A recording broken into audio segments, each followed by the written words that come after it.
Friends, आ चुके हैं हम एक और नई वीडियो के साथ। ऑपरेटिंग सिस्टम का third part, deadlock.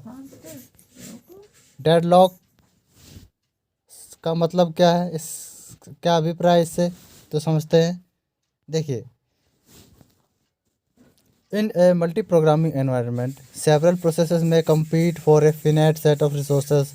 If process request resources, if the resources are available, they are allotted to the process, otherwise the process enters the wait state. जैसे कि एक प्रोसेस है, मतलब एक प्रोग्राम है, अगर वो प्रोसेस करने लग जा रहा है तो उसको किस किस चीज़ की ज़रूरत पड़ेगी, या फिर इनपुट की ज़रूरत पड़ेगी और आउटपुट की। अगर उसको इनपुट डिवाइस नहीं मिलता है तो वो वेट कंडीशन में चला जाएगा, उसी को हम कहेंगे डेडलॉक। ठीक है, ऐसे ही कई सारे प्रोसेस हैं। ठीक है, तो सभी प्रोसेस को सब के सब जो हैं डेडलॉक में आ जाएंगे। अगर प्रोसेस वन को अगर वो रिसोर्स नहीं मिल रहा है, प्रोसेस टू ने उसको होल्ड करके रखा हुआ है उस रिसोर्स को, और प्रोसेस टू को तीसरा रिसोर्स नहीं मिल रहा है, प्रोसेस थ्री उसको होल्ड करके रखा हुआ है, तो ऐसे में क्या हुआ कि तीनों के तीनों जो है डेडलॉक कंडीशन में होंगे वो। सो देखिए, डेडलॉक कंडीशन किसे कहेंगे। A deadlock is a situation in which two process sharing the same resources are effectively preventing each other from accessing the resource, resulting in both process ceasing to function. अब कहने का मतलब है, कोई process one है, वो resource ए को hold करके रखा हुआ है, और रिसोर्स बी भी उसको चाहिए उस प्रोसेस को कंप्लीट करने के लिए। ठीक है, बट रिसोर्स बी जो है किसके पास है, प्रोसेस टू के पास है, उसने होल्ड कर रखा हुआ है, और प्रोसेस टू जो है रिसोर्स सी के लिए वेट कर रहा है ताकि प्रोसेस को कंप्लीट कर सके। ठीक है, तो इस हिसाब से सब एक दूसरे को होल्ड कर रखे हैं, तो इसमें पूरा सर्कल बन जाता है हमारा इस टाइप का, जिससे हमारा जो है डेडलॉक कंडीशन बन जाती है। जैसा कि प्रोसेस वन है और यहाँ प्रोसेस टू है। प्रोसेस वन ने रिसोर्स ए को होल्ड कर रखा है और प्रोसेस बी के लिए वो रिक्वेस्ट कर रहा है, but process be already hold कर रखा है। प्रोसेस मतलब रिक्वेस्ट रिसोर्स बी जो है ऑलरेडी होल्ड कर रखा है प्रोसेस टू ने। अब प्रोसेस टू किसके लिए रिक्वेस्ट कर रहा है, रिसोर्स ए के लिए, बट रिसोर्स ए जो है ऑलरेडी होल्ड कर रखा है प्रोसेस वन ने। ठीक है, ऐसे दोनों एक दूसरे को होल्ड कर रखे हैं, जिसकी वजह से ना ही प्रोसेस टू कंप्लीट कर पा रहा है अपना प्रोसेस, ना ही प्रोसेस वन, क्योंकि प्रोसेस वन को भी दो रिसोर्स की ज़रूरत है प्रोसेस को कंप्लीट करने के लिए। मतलब रिसोर्स ए और रिसोर्स बी दोनों की ज़रूरत है प्रोसेस वन को कंप्लीट करने के लिए। ऐसे ही प्रोसेस टू को भी रिसोर्स ए और रिसोर्स बी की ज़रूरत है कंप्लीट करने के लिए। तो ऐसे में हमारा ये डेडलॉक कंडीशन तैयार हो जाता है। ठीक है, अब देखिए, necessary and sufficient deadlock conditions. अब देखिए इसमें क्या है कि डेडलॉक कंडीशंस के जो कैसे बन रहा है, इसके 4 पॉइंट्स है बनने के डेडलॉक कंडीशन के। देखिए, mutual exclusion condition, A resource that can not be used by more than one process at a time. एक टाइम पर जो है एक रिसोर्स यूज नहीं किया जा सकता एक से ज़्यादा प्रोसेस को। प्रोसेस मतलब मान लीजिए 4-5 प्रोसेस है, वो एक ही रिसोर्स को एक ही टाइम पर यूज़ नहीं कर सकते। इस कंडीशन में जो है हमारा डेडलॉक कंडीशन बन जाता है। होल्ड एंड वेट कंडीशन में क्या है, प्रोसेस ऑलरेडी होल्डिंग रिसोर्स में request new resource. In other words, there must exist at least one process that is holding a resource already allocated to it while waiting for additional resources that are currently being held by the other use process. कहने का मतलब है, कोई एक process है वो hold कर रखा है रिसोर्स ए को, अब प्रोसेस बी को ज़रूरत है रिसोर्स ए की, बट ऑलरेडी प्रोसेस वन जो है रिसोर्स ए को होल्ड कर रखा है, तो ऐसे में भी जो है हमारा डेडलॉक कंडीशन बन जाती है। ठीक है, होल्ड एंड वेट में। अब नो प्रीम्पशन कंडीशन में क्या होगा कि no resource can be forcefully removed from a process holding it. Resources can be released only by the explicit action of the process. No preemption का मतलब हो गया no resource can be forcefully removed. कहने का मतलब है कि forcefully जो है हम उसके रिसोर्स को छीन नहीं सकते। जैसे प्रोसेस वन है और प्रोसेस टू है, तो प्रोसेस वन जो है प्रोसेस टू का जो रिसोर्स होल्ड कर रखा है उसको छीन नहीं सकता प्रोसेस टू से, ठीक है। ऐसे में क्या होगा कि हमारा ये डेडलॉक कंडीशन बना ही रहेगा, नहीं छीन सकता। तो अगर छीन सकता होता, जैसे प्रोसेस वन ये रहा, इसने होल्ड कर रखा है रिसोर्स ए को, ठीक है। अब प्रोसेस टू के पास रिसोर्स बी तो है ही ऑलरेडी। अब प्रोसेस टू जो है रिसोर्स ए के लिए रिक्वेस्ट कर रहा है, बट रिसोर्स ए जो है प्रोसेस वन के पास है, तो प्रोसेस टू क्या करेगा कि इसको छीन लेगा, मतलब फोर्सफुली रिसोर्स ए छीन लेगा, तो जिससे हमारा डेडलॉक कंडीशन टूट जाएगा, मतलब डेडलॉक कंडीशन नहीं रहेगा, ठीक है। बट इसमें प्रीम्पशन में क्या होता है कि डेडलॉक कंडीशन बना रहेगा क्योंकि वो फोर्सफुली छीन नहीं सकता। ओके, अब चलते हैं सर्कुलर वेट कंडीशन। टू और more process form a circular chain where each process waits for a resource that the next process in the chain holds. In other words, there must exist a set P0, P1, Pn of waiting process such that P0 is waiting for a resource that is held by P1, P1 is waiting for a resource held by P2। Okay, देखिए circular wait condition में क्या है कि जो हमारा deadlock condition बनेगा वो circle type से बनेगा।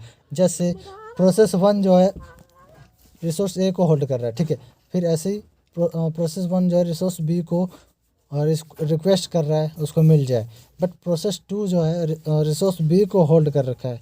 ऐसे ही प्रोसेस टू जो है रिसोर्स ए के लिए रिक्वेस्ट कर रहा है, तो ऐसे में ये हमारा सर्कल बन रहा है। तो इस सर्कल को ही हम ये सर्कल अगर ऐसा बन जाता है हमारा, सर्कुलर वेट कंडीशन हमारा कहलाएगा, इसी को हम कहते हैं डेडलॉक कंडीशन। अगर ये चारों कंडीशन फॉलो होती हैं तब हमारा डेडलॉक कंडीशन तैयार हो जाएगा, ठीक है। ऐसे ही अगर इन चारों में से कोई एक पॉइंट भी अगर नहीं होता है तो डेडलॉक कंडीशन हमारा टूट जाएगा, मतलब वो डेडलॉक कंडीशन नहीं रहेगा। अब चलते हैं मेथड्स ऑफ हैंडलिंग डेडलॉक। अब डेडलॉक को हटाने के लिए कौन कौन से मेथड हैं, देखिए। The ostrich approach, the deadlock prevention, deadlock avoidance, deadlock detection and recovery. Ostrich approach में देखिए, just ignore the deadlock problem all together. कहने ऑस्ट्रिच अप्रोच में क्या है, सिंपल सा, जब डेडलॉक कंडीशन बन रही है तो बनने दो, उसको छोड़ दो, इग्नोर कर दो, उसमें बस यही है ऑस्ट्रिच अप्रोच में, ठीक है। अब डेडलॉक प्रिवेंशन में क्या है कि deadlocks can be prevented by ensuring that at least one of the four conditions mentioned in article fails to hold. अब डेडलॉक प्रिवेंशन में क्या है कि वो जो 4 पॉइंट्स से हमारा डेडलॉक बन रहा था उनमें से कोई एक भी कंडीशन अगर फेल हो जाता है, मतलब होल्ड करने में फेल हो जाता है, तो हमारा डेडलॉक प्रिवेंशन में कहलाएगा, मतलब वो हमारा डेडलॉक कंडीशन हट जाती है, ठीक है। तो डेडलॉक प्रिवेंशन का मतलब ये हुआ कि कोई एक कंडीशन भी अगर ट्रू नहीं होता है, मतलब होल्ड नहीं कर पाती है, उस डेडलॉक कंडीशन जो बन रहा था हमारा, ये जो 4 पॉइंट्स थे ना हमारा जिसकी वजह से डेडलॉक कंडीशन बन रही, इनमें से कोई एक अगर नहीं होल्ड कर पाता है तो हमारा डेडलॉक कंडीशन हट जाएगा, उसी को हम कहेंगे डेडलॉक प्रिवेंशन, ठीक है। अब डेडलॉक अवॉइडेंस क्या होता है, deadlock can be avoided by careful resource scheduling. अब डेडलॉक अवॉइडेंस के जरिए हम जो है डेडलॉक को हटा सकते हैं, कैसे, देखिए। जो उसका रिसोर्स है, प्रोसेस जो रिसोर्स के लिए वेट कर रहा है, उसको हम हैंडल करें केयरफुली और सबको रिसोर्स प्रोवाइड करें वन बाय वन, ठीक है। तो ऐसे में जो है डेडलॉक एविडेंस हट जाएगा, डेडलॉक कंडीशन नहीं रहेगा। अब डेडलॉक डिटेक्शन एंड रिकवरी में क्या है, डिटेक्ट करेगा पहले डेडलॉक है कि नहीं है, ठीक है। उसके बाद उसको वो अगर डेडलॉक मिल जाता है तो उसको सही करने लग जाएगा, उसी को हम कहेंगे डेडलॉक डिटेक्शन एंड रिकवरी। तो हम सबसे पहले लास्ट के 3 ही हम पढ़ेंगे इसमें, डेडलॉक प्रिवेंशन, अवॉइडेंस और डिटेक्शन एंड रिकवरी, ठीक है। तो डेडलॉक प्रिवेंशन में देखिए क्या होता है, जैसे कि मैंने पहले बताया, अगर कोई एक कंडीशन फेल हो जाती है तो डेडलॉक हमारा नहीं रहेगा, ठीक है। अब चलते हैं इसका तरीके क्या हैं डेडलॉक प्रिवेंशन करने के। तो प्रिवेंशन का मतलब समझ रहे हो ना कि डेडलॉक हमें हटाना है कैसे भी करके। तो डेडलॉक प्रिवेंशन में हमारे ये मेथड्स होंगे, elimination of mutual exclusion condition. इस कंडीशन में देखिए क्या होता है कि this condition can be eliminated by making all the shareable resources shareable. मतलब जो भी रिसोर्सेस होता है उनको शेयरेबल बना सकते हैं, और जो जिन्हें हम शेयरेबल नहीं बना सकते हैं वो कौन कौन से होते हैं, देखिए। For example, if several process would like to access a read only file, अगर सिर्फ एक रीड करने का मतलब रीड ओनली फाइल को अगर एक्सेस करना है तो उसको हम शेयरेबल बना देंगे। मतलब प्रोसेस 1 जो है उसको शेयर कर सकती है, मतलब उसको एक्सेस कर सकती है, उस रिसोर्स को वो एक्सेस कर सकती है। कौन से रिसोर्स को? जो रीडेबल हो ओनली, ठीक है। और then allow that to happen, but some resources such as printer are inherently non shareable. अब जैसे जो जो रीडेबल नहीं है, जैसे प्रिंटर है वो रीडेबल नहीं है, वो आउट मतलब आउटपुट देने के लिए है वो, ठीक है। तो उसको जो है वो शेयरेबल नहीं बोल रहा है, ठीक है।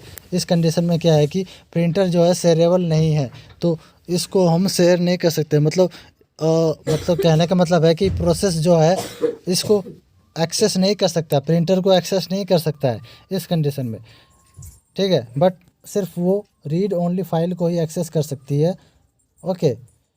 इस elimination end of mutual exclusion condition में यही डिफरेंस है बस, ठीक है। अब चलते हैं हम, और हाँ इसमें ये भी ध्यान रखना है कि जो नॉन शेयरेबल है वो शेयरेबल में कन्वर्ट नहीं हो सकता, ओके। अब चलते हैं elimination of hold and wait condition. इसमें क्या है कि तो देखिए elimination of hold and wait condition में इसके 2 पॉइंट्स हैं, उसको हम कैसे करते हैं। हमने अभी क्या पढ़ा है, म्यूचुअल एक्सक्लूजन कंडीशन में हमने पढ़ लिया क्या होता है क्या नहीं। अब होल्ड एंड वेट कंडीशन में देखते हैं क्या होता है, नाम से पता चल रहा है। जैसे पॉइंट 1 है, a process should request and acquire all the requested resources before it's execution. अब प्रोसेस जो है प्रोसेस 1 क्या करेगा कि उसको जिस जिस रिसोर्स की ज़रूरत है, मतलब इनपुट आउटपुट जिस भी डिवाइस की या फिर कोई सा भी मेमोरी की अगर उसको ज़रूरत है तो वो पहले उसको एक्सेस कर लेगी, ठीक है। उसके बाद उसको होल्ड करके उसको फिर प्रोसेस करेगी, ठीक है। वही हमारा पहले पॉइंट में बताया गया है, a process should request and acquire all the requested resources before it's execution. Process करने से पहले वो सारे इंतज़ाम कर लेगी प्रोसेस करने के लिए, ठीक है। मतलब जितने भी उसको रिसोर्सेज की ज़रूरत पड़ेगी वो सब पहले उसको ले लेगी, उसको एक्सेस कर लेगी। अब for example to take the print out of a file का प्रिंट आउट निकालने के लिए उसको डिस्क और प्रिंटर की ज़रूरत है, तो उसने पहले डिस्क और प्रिंटर को एक्वायर कर लिया, मतलब उसको एक्सेस कर लिया, जो भी प्रोसेस है, ठीक है। उस प्रोसेस ने डिस्क और प्रिंटर को एक्सेस कर लिया है। अब वो क्या करेगा, उसको प्रोसेस करेगा, मतलब एक्सेस करने के बाद वो प्रोसेस करेगा, ठीक है। ऐसे ही आप पॉइंट 2 में देखिए, a process should release all it's resources before it request for additional resource. अब जो कि उसने रिसोर्स जो ले लिया है, उसने जो रिसोर्स उसने ले लिया है ना, अब उसको पहले प्रोसेस कर लेगा। प्रोसेस करने के बाद जो ले लिया था उसने रिसोर्स, उसको रिलीज़ कर देगा ताकि दूसरे जो प्रोसेस हैं उसको जो है अपने उपयोग में ले सके, उसको प्रोसेस कर सके, ठीक है। ये उसके बाद ही ये जो है दूसरा रिसोर्स के लिए अप्लाई कर सकता है, मतलब रिक्वेस्ट कर सकता है। कहने का मतलब है कि एक प्रोसेस है, उसने रिसोर्स ले लिया था, उसको प्रोसेस कर लिया, अब उसको बीच में उसको ज़रूरत पड़ेगी दूसरे प्रोसेस की, मतलब उस प्रोसेस को दूसरे रिसोर्स की ज़रूरत पड़ गई बीच में, उस अपने प्रोसेस को अपने टास्क को कंप्लीट करने के लिए बीच में जो है उसको दूसरे रिसोर्स की ज़रूरत पड़ेगी। अब क्या करेगा कि जो पहले प्रोसेस कर चुका है रिसोर्सेज को, उस रिसोर्स को पहले रिलीज़ करना पड़ेगा उसको, तब जाके वो जो है दूसरे रिसोर्स को के लिए वो रिक्वेस्ट कर सकता है। उससे पहले वो रिक्वेस्ट नहीं कर सकता, इसका ये कंडीशन है, ठीक है। कहने का मतलब है अगर आपको पहले रोटी दिया जा रहा है खाने के लिए, तो पहले आप रोटी खाओगे, रोटी खाने के बाद ही आप जो है दूसरा चावल वगैरह खा सकते हो, ठीक है। ये इसका तरीका है। अब चलते हैं हम, इसके प्रॉब्लम्स क्या है, main problems with this approach. Many process do not know how many resources they will need until they have started running.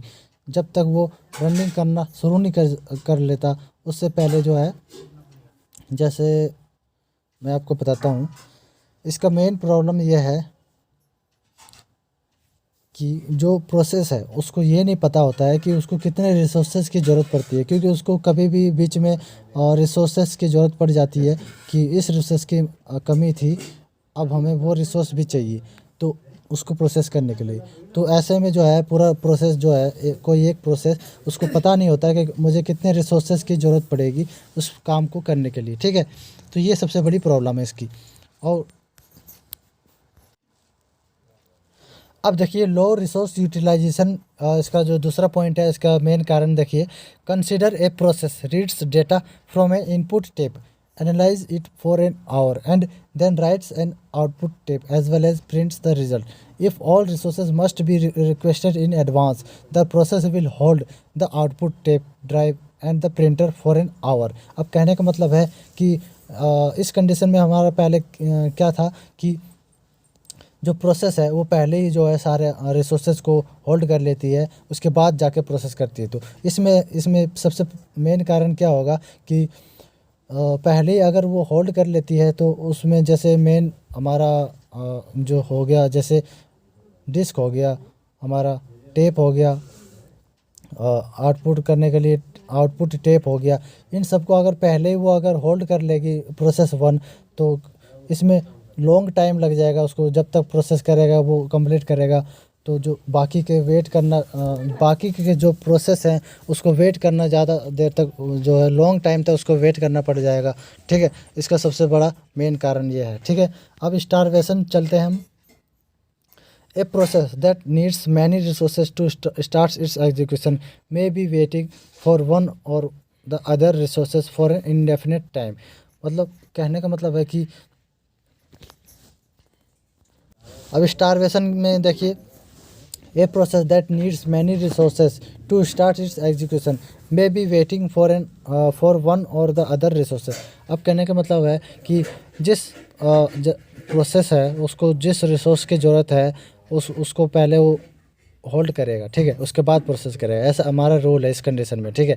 But क्या है कि जिस रिसोर्स की ज़रूरत है उसको प्रोसेस को होल्ड करने के लिए वो पहले ही किसी दूसरे प्रोसेस के द्वारा होल्ड में पड़ा है, तो उसमें क्या है कि इस रिसोर्स को भी वेट करना पड़ रहा है बहुत ज़्यादा टाइम्स तक, तो ये हमारा स्टारवेशन कहलाता है, ठीक है। अब हम चलते हैं elimination of no preemption condition. अभी तक हम प्रीम्पशन कंडीशन पे देख रहे थे, ये सारा जो मेथड्स थे ये हमारा प्रीम्पशन कंडीशन में था, deadlock प्रीम्पशन।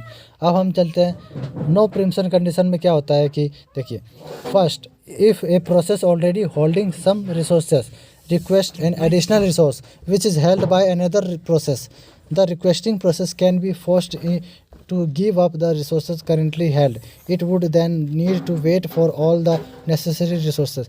One serious consequence of this approach is the possibility of indefinite postmortem। अब देखिए elimination of no preemption condition में क्या है कि जैसा कि हमें पता है नो प्रीम्पशन में क्या होता है कि हम फोर्सफुली जो है किसी से रिसोर्स नहीं ले सकते, उसे हम नो प्रीम्पशन कहते हैं, ठीक है। अब देखिए इसका elimination of no preemption condition में हमारे 2 पॉइंट्स होंगे, ये रूल है इसका। देखिए first, if a process already holding some resources request an additional resource. अगर एक कोई प्रोसेस है वो पहले से ही रिसोर्स को किसी एक रिसोर्स को होल्ड कर रखा है, ठीक है, और दूसरे रिसोर्स के लिए वो रिक्वेस्ट कर रहा है, तो क्या होगा कि the requesting process can be forced to give up the resources currently held.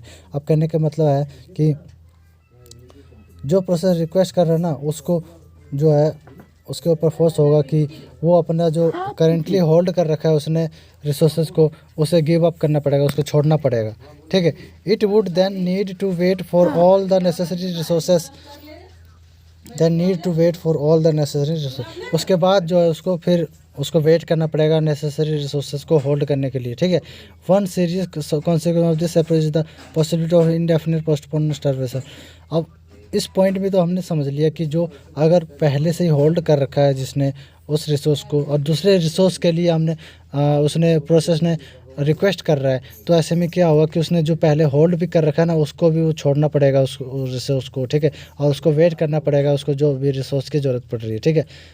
इसमें पहले पॉइंट में ये है। हम दूसरे पॉइंट पे चलते हैं। A second possibility is that a resource required by one process and held by second could be forcibly removed from the second। कहने का मतलब है एक सेकंड पॉसिबिलिटी क्या है कि एक प्रोसेस को रिसोर्स की ज़रूरत है, ठीक है, और जो कि जैसे कि एक प्रोसेस है उसने रिसोर्स ए के लिए रिक्वेस्ट किया है, जो रिसोर्स ए जो है प्रोसेस बी के पास है, मतलब प्रोसेस 2 के पास है, सेकंड प्रोसेस के पास है।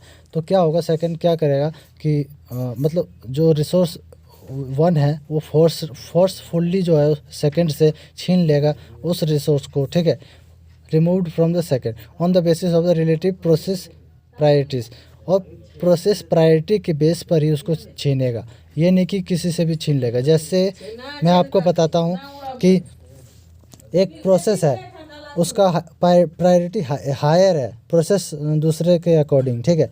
तो ऐसे में क्या है, प्रोसेस जिसका प्रायोरिटी हायर है उसको ज़्यादा ज़रूरत है उस रिसोर्स की, तो वो आराम से उसको फोर्सफुली छीन सकता है सेकंड प्रोसेस के जो भी रिसोर्स है, ठीक है। छीन लिया उसने, उसके बाद उसको प्रोसेस करना शुरू कर देगा, ठीक है। This approach can be used for resources such as memory, space, machine, register etcetera. अब ये रिसोर्स सिर्फ उसी के लिए, मतलब उसी रिसोर्स को ये फोर्सफुली छीन सकता है, जैसे मेमोरी स्पेस हो गया, मशीन रजिस्टर हो गया, और भी होंगे, ठीक है। बट ये उसको नहीं छीन सकता है, जैसे प्रिंटर और टेप ड्राइव्स, इनको वो छीन नहीं सकता है, ठीक है। ये हमारा इसका कंडीशन है सेकंड पॉइंट का। तो ये हो गया मैं elimination of no preemption condition. अब हम चलते हैं elimination of circular wait condition पे। अब देखिए elimination of circular wait condition. अब हमें पता है सर्कुलर वेट कंडीशन में क्या होता है कि हमारा एक सर्कल बन जाता है जिसकी वजह से हमारा डेडलॉक कंडीशन बन जाती है, ठीक है। अब उसको हम एलिमिनेशन के माध्यम से देखते हैं उसको कैसे सही करते हैं, elimination of circular wait condition, ठीक है।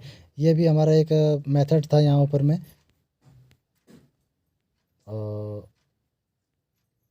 देखिए सर्कुलर वेट कंडीशन हमारा बन रहा था। अब उसको भी हम जो है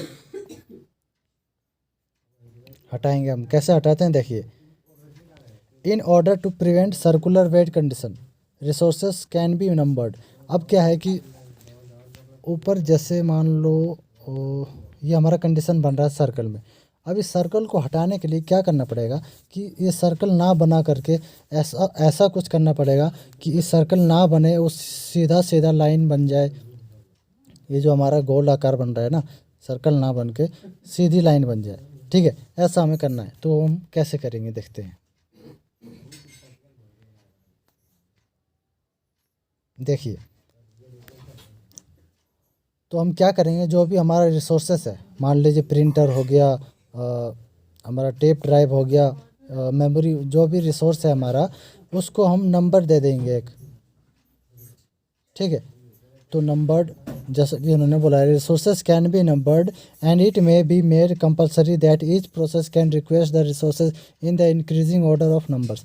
अब कहने का मतलब है, और ये कंपलसरी कर दिया जाएगा, ये कंडीशन लगा दिया जाएगा कि हर एक प्रोसेस जो है, अगर मतलब कहने का मतलब है, जो भी प्रोसेस है रिसोर्स को जिसके लिए रिक्वेस्ट कर रहा है, वो हमेशा रिसोर्स को इंक्रीजिंग ऑर्डर में रिक्वेस्ट करेगा। जैसे रिसोर्स बी को, मतलब रिसोर्स 2 को उसने रिक्वेस्ट किया, फिर उसके बाद किसी दूसरे रिसोर्स की ज़रूरत पड़ी तो उसको रिसोर्स 3 को ही करना पड़ेगा रिक्वेस्ट। रिसोर्स 1 को रिक्वेस्ट नहीं कर सकता वो, ठीक है। इंक्रीजिंग ऑर्डर में उसको रिक्वेस्ट करना पड़ेगा। एक कंडीशन इसमें हम लगा देंगे, ठीक है, elimination of circular wait condition में, ठीक है। अब देखिए इसको एग्जांपल के द्वारा, जैसे कार्ड रीडर को हमने नंबर दे दिया 1, प्रिंटर को 2 और टेप ड्राइव को 4। तो now the rule in this process can request resources whenever they want to, but all request must be made in increasing order of numbers. जैसा कि हमने कंडीशन में लगाया, इंक्रीजिंग ऑर्डर में ही वो रिक्वेस्ट कर सकता है रिसोर्सेज को। A process may request first printer and then a tape drive, उसके बाद जो है हमारा प्रिंटर के बाद टेप ड्राइव भी हम उसको रिक्वेस्ट कर सकते हैं। But it may not request first a printer and then card reader order. ये this matter ensure that circular wait condition do not held in the system. Therefore, we have seen that by preventing one of this condition we can prevent the deadlock. अब हम deadlock avoidance देखेंगे।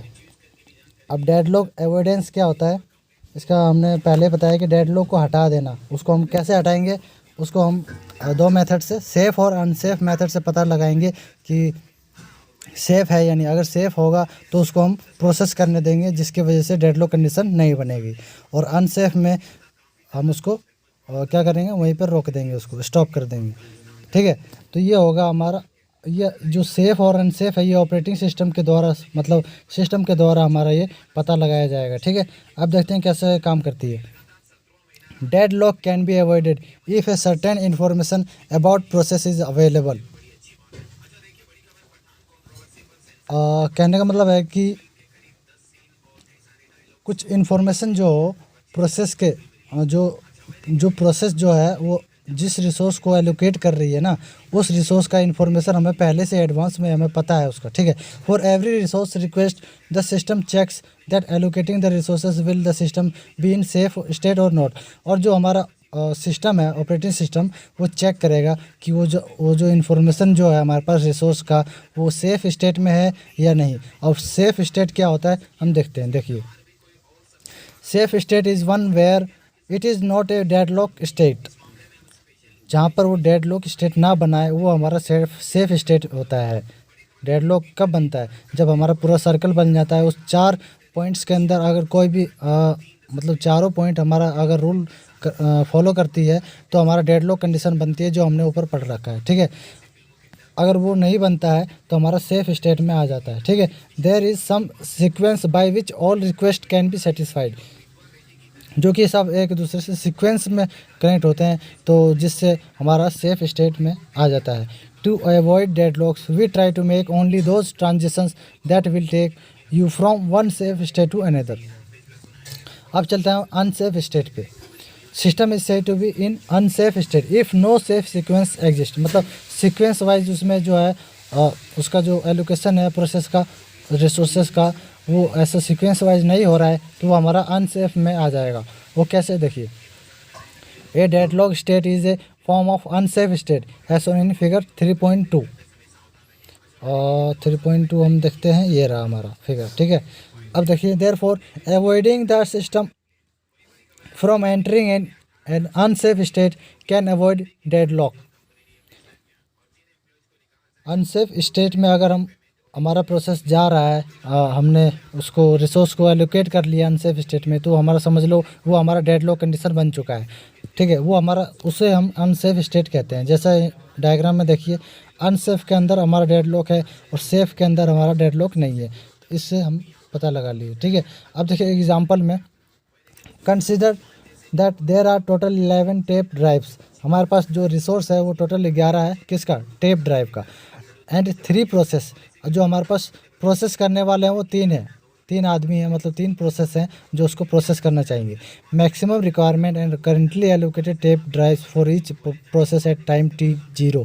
अब जैसा कि इसमें table में बताया गया है कि P0 जो है 5 टेप ड्राइव यूज़ कर रहा है, अभी एलोकेट कर चुका है वो। ठीक है, और उसको ज़रूरत है 11 की। ठीक है, और P1 को 2 एलोकेट कर चुका है, 2 टेप ड्राइव को, लेकिन उसको ज़रूरत है 4, और P2 को 2, उसको ज़रूरत है 6। ठीक है, तो इसमें हम अवेलेबल टेप ड्राइव ऐसे निकाल लेंगे, जो टोटल हमारा 11 है तो 11 माइनस कर देंगे, जो भी एलोकेटेड है अभी करेंटली में उसको प्लस करके, तो 5 2 2 और कितने हो गए हमारा 9 हो गए, तो 9 माइनस 11 2, तो हमारा जो है ये सेफ़ स्टेट में आएगा।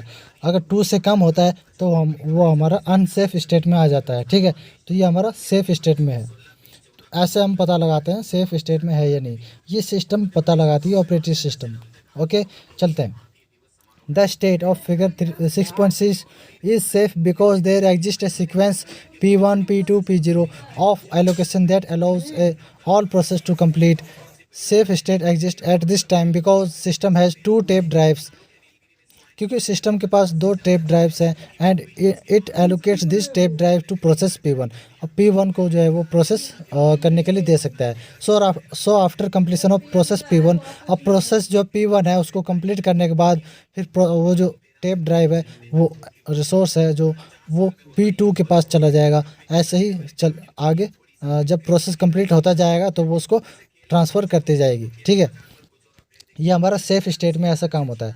और अनसेफ स्टेट उसे कहेंगे। देखिए एग्जांपल में मैक्सिमम रिक्वायरमेंट हमें जो ज़रूरत पड़ेगी, जैसे हमारे पास टोटल 11 है हमारे पास। ठीक है, टोटल टेप ड्राइव हमारे पास 11 है, बट उनमें से एलोकेटेड हो चुका है 622। तो टोटल करने पर हमारा कितना आ रहा है, 10 आ रहा है। तो 11 में से 10 जाएगा तो कितना बचेगा, 1।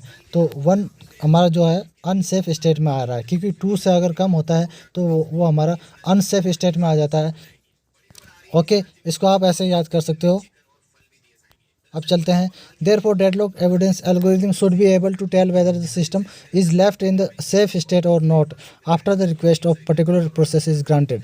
If the algorithm finds that granting the request immediately will lead to an unsafe state, कहने का मतलब है जब प्रोसेस जो रिसोर्स को एलोकेट करती है उसके बाद क्या कौन चेक करता है, सिस्टम चेक करती है, ऑपरेटिंग सिस्टम, कि वो सेफ स्टेट में है कि नहीं। अगर वो सेफ स्टेट में है तो आगे वो प्रोसेस कर देता है, और अगर अनसेफ स्टेट में होता है तो तुरंत ही उसको रिक्वेस्ट जो देता है उसको मना कर देता है उसको लेने से। ठीक है, करोड़ के या 300। सो देखिए यहाँ पर ऊपर वाली लाइन में देखिए, algorithm finds that granting the request immediately will lead to an unsafe state.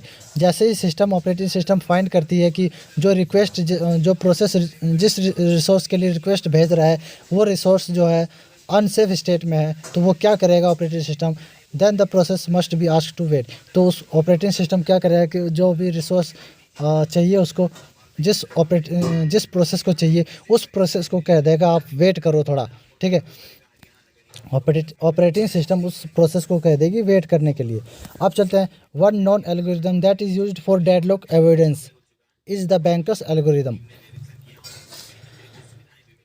अब डेडलॉक को हटाने के लिए बैंकर्स एल्गोरिदम का यूज करते हैं। ये भी जो है ये वही एल्गोरिदम है जो पता लगाती है कि सेफ स्टेट में है या नहीं है। ठीक है, इसके माध्यम से वो जैसे ऑपरेटिंग सिस्टम चेक करती है ना सेफ स्टेट में है या नहीं, उसको हम बैंकर एल्गोरिदम कहते हैं। ये बैंकर एल्गोरिदम ये जो पता लगाती है सेफ स्टेट में है या अनसेफ स्टेट में है वो हमारा रिसोर्स। ठीक है, तो चलते हैं बैंकर्स एल्गोरिदम पे।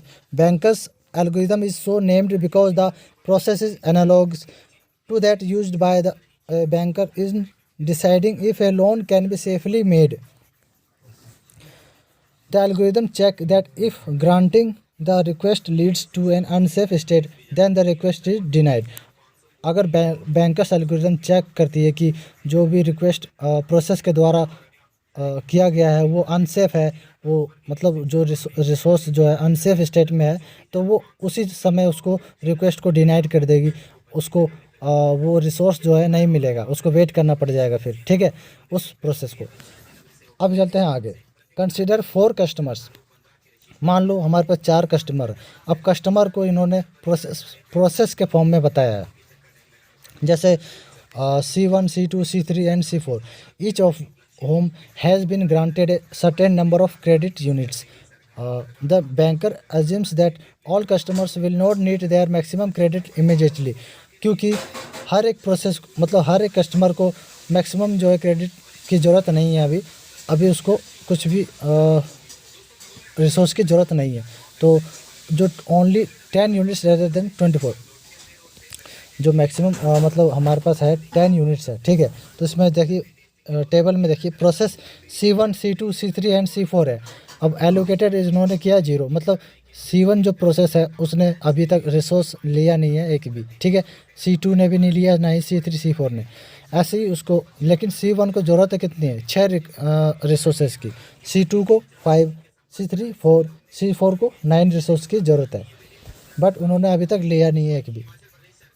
और इन्होंने देखिए बता रखा है इन दिस एनालॉजी, कस्टमर को इन्होंने प्रोसेस को इन्होंने कस्टमर के द्वारा बता रखा है, और रिसोर्सेज को इन्होंने यूनिट्स के द्वारा बता रखा है। ठीक है, और ऑपरेटिंग सिस्टम को इन्होंने बैंकर के द्वारा बता रहा है। जैसे कि हम यहाँ बैंकर्स एल्गोरिदम पढ़ रहे हैं, तो वो समझ लो बैंकर का मतलब हो गया ऑपरेटिंग सिस्टम, जो हैंडल कर रही है, जो पता लगा रही है कि सेफ स्टेट में है कि अनसेफ स्टेट में। ठीक है, अब देखिए यहाँ पर C1 मतलब प्रोसेस 1। ठीक है, C1 ने एलोकेट किया 1 रिसोर्स को, बट उसको ज़रूरत है अभी 6 को, बट अभी करेंटली उसने एक ही रिसोर्स लिया है। और C2 ने भी 1 लिया, C3 C4 इन चारों ने जो प्रोसेस है, चारों जो कस्टमर है, चारों को मिला के प्लस करने पर कितना आ रहा है, 8 आ रहा है। तो 10 में से हम माइनस करेंगे क्योंकि टोटल हमारे पास यूनिट 10 है, ठीक है। तो 10 में से माइनस करेंगे 8 तो 2 बचेगा। तो ये हमारा सेफ स्टेट में। तो बैंकर ने चेक कर लिया कि जो सेफ स्टेट है तो इसको आगे प्रोसीड करने देगी, ठीक है। अगर वो अनसेफ स्टेट में होता है, जैसे कि यहाँ पे कस्टमर 2 जो है हमारा, मतलब प्रोसेस 2 जो है बढ़ कर के 2 बन गया है। पहले यहाँ पर कस्टमर 2 1 था, अब यहाँ इसने 2 ले लिया है रिसोर्स को। अब इसमें ये हमारा अनसेफ स्टेट में आ चुका है क्योंकि टोटल प्लस करने पर हमारा जो है वैल्यू 1 आ रही है, मतलब 1 रिसोर्स ही बच रहा है हमारे पास, जो कि हमारा अनसेफ स्टेट कहलाता है, ठीक है। Has the bankers algorithm consider each, जो भी होगा उसको, अगर सेफ स्टेट में होता तो उसको ग्रांट कर देता था, उसको परमिशन दे देता आगे बढ़ने के लिए। बट ये अनसेफ स्टेट में है तो उसको वहीं पर उसको डिनाइड कर देगा कि वो रिसोर्स आपको नहीं मिलेगा, ठीक है, आपको वेट करना पड़ेगा। अब चलते हैं deadlock detection and recovery. Deadlock detection और रिकवरी में क्या होता है कि पहले डेडलॉक डिटेक्ट करेगी कि डेडलॉक बन रहा है कि नहीं। अगर बन रहा है तो उसको रिकवर करने की कोशिश करेंगे। तो कैसे होगा चलिए देखते हैं। Deadlock detection is the process of actually determining that a deadlock has occurred in the system and identifying the process and resources involved in the deadlock. Once the deadlock has been detected in the system should now be recovered from this state. अगर एक बार deadlock मिल जाता है system के अंदर तो उसे हम recover करेंगे, वही चीज़ बता रहा है। Let us consider deadlock detection and recovery algorithm. अब इसका एल्गोरिदम हम पढ़ते हैं, कैसे इसको डिटेक्ट करते हैं और कैसे इसको रिकवर करते हैं। Deadlock detection algorithm, resource allocation graph. Resource का जो एलोकेशन ग्राफ है वो देखिए। तो देखिए डेडलॉक डिटेक्शन एंड रिकवरी, अब हम चलते हैं, बहुत अच्छे से समझाएंगे इसको। देखिए deadlock detection is the process of actually determining that A deadlock has occurred in the system and identifying the process and resources. सबसे पहले उसको चेक करेगा सिस्टम की उसमें डेडलॉक बन रहा है कि नहीं। अगर डेडलॉक बन रहा है तो उसमें देखिए पहला मेथड क्या है, डेडलॉक डिटेक्शन। इसका ये 4 पॉइंट हम पता करेंगे कि डेडलॉक आ रहा है कि नहीं। डिटेक्ट करने के लिए हम ये एल्गोरिदम यूज़ करेंगे। वो देखिए, a set of vertices P equals to P1, ये P हमारा क्या है, प्रोसेस है, और P प्रोसेस 1 2 3 कितने भी हो सकते हैं n तक, ठीक है। और जिसे हम सर्कल के द्वारा डिनोट करते हैं, डिनोटेड बाय सर्कल। अब 2 पॉइंट पे आइए। सेट ऑफ वर्टिसेस R को हम जो है रिसोर्सेस से डिनोट करेंगे, जिसे हम स्क्वायर से डिनोट करेंगे, ठीक है। R को, रिसोर्स को हम स्क्वायर से डिनोट करेंगे। और एज मतलब वो जो हमारा एरो का सिंबल है P टू R, P से R की तरफ जो सिंबल जा रहा है, इससे हम क्या समझेंगे, denotes that P has requested the resource R, मतलब प्रोसेस जो भी हो उसने रिक्वेस्ट किया है R रिसोर्स को लेने के लिए, ठीक है। अब देखिए a directed edge R to P में जा रहा है, पहले P टू R जा रहा था, अब R टू P में जा रहा है। इसका मतलब क्या हुआ, रिक्वेस्टेड बाय द प्रोसेस, मतलब जो भी रिसोर्स है किसके द्वारा रिक्वेस्ट किया गया है, प्रोसेस के द्वारा, ठीक है।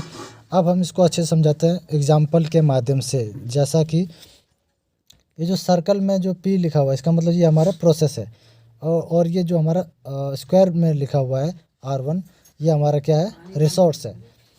और देखिए जिस तरफ एरो जाता है ना, तो समझ लीजिए कि उसके लिए वो रिक्वेस्ट डाल रहा है। जैसे प्रोसेस P1 ये है, इसका एरो का सिंबल किस तरफ जा रहा है, दूसरी तरफ जा रहा है। इसका मतलब ये हुआ कि प्रोसेस P1 जो है उसके लिए रिक्वेस्ट 1 के रिसोर्स 1 के लिए रिक्वेस्ट कर रही है, और प्रोसेस 1 की तरफ जो एरो आ रहा है, इसका मतलब ये हुआ कि प्रोसेस 1 ने पहले ही रिक्वेस्ट मतलब पहले ही रिसोर्स को होल्ड कर रखा है। कौन सा, रिसोर्स 2 को, समझ गए, रिसोर्स 2 को इसने होल्ड कर रखा है प्रोसेस 1 ने। तो P1 के पास जो है रिसोर्स R2 जो है हमारा ऑलरेडी होल्ड है। ये एरो जिसके साइड, मतलब अगर सर्कल के पास अगर एरो है तो समझ लो उसके पास वो रिसोर्स होल्ड कर रखा है उसने, ओके। और सर्कल से दूर में जो एरो है, मतलब ये वाला एरो, एरो का जो मुंह जो है, तो इसका मतलब ये हुआ कि वो इस रिसोर्स के लिए वो रिक्वेस्ट डाल रहा है, ठीक है। ऐसे ही देखिए इस प्रोसेस 2 के पास ये जो एरो आ रहा है, इसका मतलब ये हुआ कि प्रोसेस 2 के पास जो है रिसोर्स 1 होल्ड कर रखा है प्रोसेस 2 ने, और इसके लिए रिक्वेस्ट कर रहा है R2 के लिए, समझ रहे हो। तो ये हमारा पूरा सर्कल बना रहा है, तो ये हमारा डेडलॉक कंडीशन तैयार है। तो ऐसे डिटेक्ट कर लिया हमने कि ये हमारा डेडलॉक कंडीशन है। ओके, अब हमने डिटेक्ट कर लिया, अब इसको रिकवर कैसे करेंगे, इसके दो मेथड है।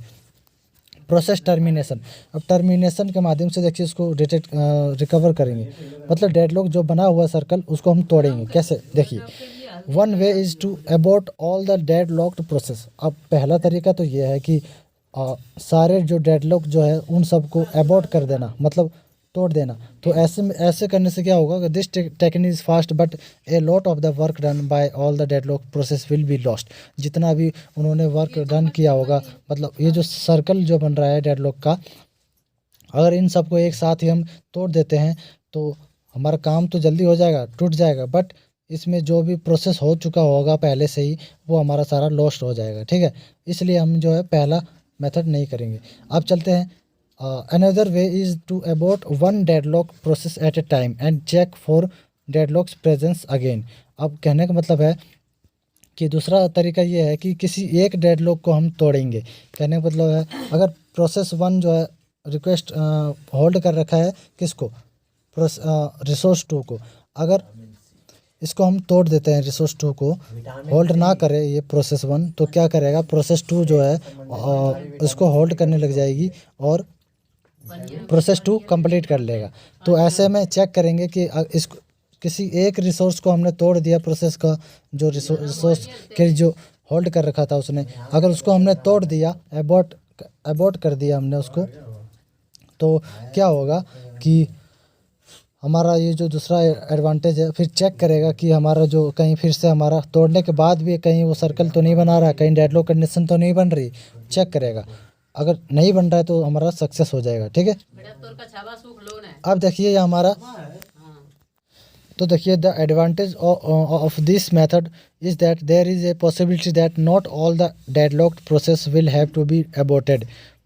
मतलब इसमें जो है सारे के सारे प्रोसेस को हम इसमें अबॉर्ट नहीं कर सकते, जिससे हमारा इंफॉर्मेशन जो है, डेटा होगा, वो लॉस हो जाएगा। The disadvantage of this method is that this method involves more work as well as time because detection algorithm will have to be invoked again after aborting each process। जैसे ही हम एक process को abort करते हैं, किसी एक process को, तो उसके बाद फिर से वो चेक करेगा, डिटेक्ट करेगा। जो डिटेक्शन के लिए हमने ये जो मेथड लगाया है इसको चेक करेगा, ये मेथड फॉलो करेगी फिर डिटेक्ट करने के लिए। इसमें हमारा टाइम लग रहा है ज़्यादा, ठीक है। पहले मतलब अगर हम प्रोसेस टर्मिनेशन का यूज़ करते हैं डेडलॉक को सही करने के लिए, तो इसमें हमारा टाइम ज़्यादा लग जाता है, क्योंकि प्रोसेस कोई 1 है जिसको हमने अबॉर्ट कर दिया, उसको तोड़ दिया, फिर उसके बाद फिर से डिटेक्ट करना शुरू करेगा कि कहीं फिर से वो हमारा डेडलॉक कंडीशन बन रही है कि नहीं। अब चलते हैं रिसोर्स प्रिम्पशन में। टू एलिमिनेट प्रिम्पशन से हम समझ रहे हैं कि हमने पहले भी पढ़ा है, प्रिम्पशन का मतलब होता है फोर्सफुली उससे रिसोर्स छीन लेना, ठीक है। अब रिसोर्स प्रिम्पशन के माध्यम से हम इसको डेडलॉक को तोड़ेंगे। देखिए, to eliminate deadlock using resource preemption we successively preempt some resource from process and give this resource to other process until the deadlock cycle is broken. जब तक डेडलॉक साइकिल ब्रोक नहीं हो जाता, टूट नहीं जाता, तब तक हम क्या करेंगे, उस प्रोसेस को जो है छीनते रहेंगे। जैसे कि प्रोसेस 1 को किस रिसोर्स की ज़रूरत है, प्रोसेस रिसोर्स R1 की ज़रूरत है, तो ये क्या करेगा, फोर्सफुली इसको छीन लेगा प्रोसेस 2 से, R1 को छीन लेगा, तो जिससे हमारा ये टूट जाएगा, प्रोसेस 2 का जो हमारा डेटा लॉस हो जाएगा, ठीक है। तो इससे हमारा ब्रेक हो जाएगा डेडलॉक कंडीशन।